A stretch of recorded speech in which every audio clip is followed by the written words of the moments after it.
And black cock was our most trusted alarm clock. Yes, it will never ever be late. Not 1 minute late, not 1 second early. Waking up not only the master or the mistress. Ooh, oh my God. Oh, fed it. But the rest of the community to be up and doing.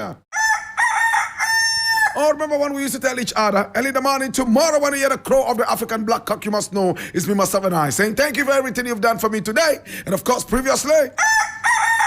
And when the festivities came, we so much in a hurry dehumanized the African black cock, and then we served the East corpse on our place after assassinating it, and that we called food. This is the African history class with a big fat, take tall, standing erect and very hairy every morning like the cedar of Lebanon, surrounded by the beautiful blue blistering barnacles of lapis lazuli, the African black cock. And our African proverb today makes a lot of sense as usual. And I need you to come along as we look at this wonderful proverb. My brother, my sister, anytime you hear the African proverb, do not be so much in a hurry to decode it without inviting the spirits of our ancestors to the reasoning table. After all, they propounded and modeled all these wonderful proverbs. Our proverb for today is beautiful. Are you ready for the proverb of the day? If you are, I am more than ready.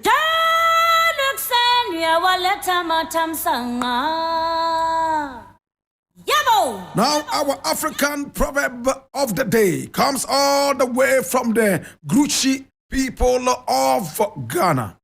People call them the Fra people, but they're actually the Gruchi people.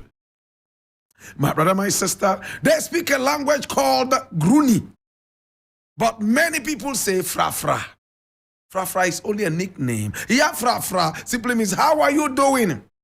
In the days, that was how they greeted people. Yeah, Fra, how are you doing? Oh, how are you doing? Are you okay? And people call them the Fra people.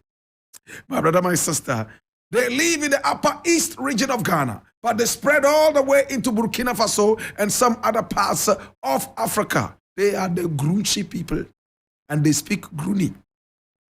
They say, and I quote, now if you are surrounded by vultures, make sure you don't die in their midst.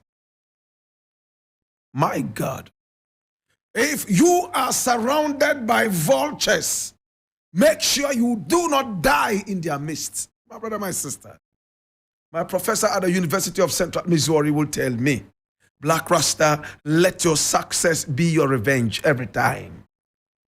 When you are surrounded by vultures, whose delight is to see you die so they can encamp on your carcass, you make sure that you stay alive. And by staying alive, you will be victorious, very successful, and that will be to the chagrin of the vultures. What are we talking about, my brother? This is a very powerful proverb, and I need you to note that, my brother, my sister, the African proverb of the day. If you are surrounded by vultures, you make sure that you do not die in their midst. Don't fall into the hands of your enemies. It also admonishes us not to be careless in the face of danger. Also, one should not fall to the law when you know the law. My brother, my sister, when people intentionally want to see you go down, you make sure you stay alive.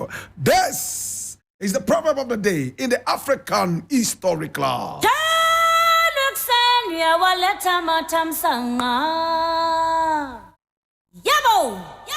Ladies and gentlemen, this is Papa J, and I'm a regular student of the African history class. I love the African proverb.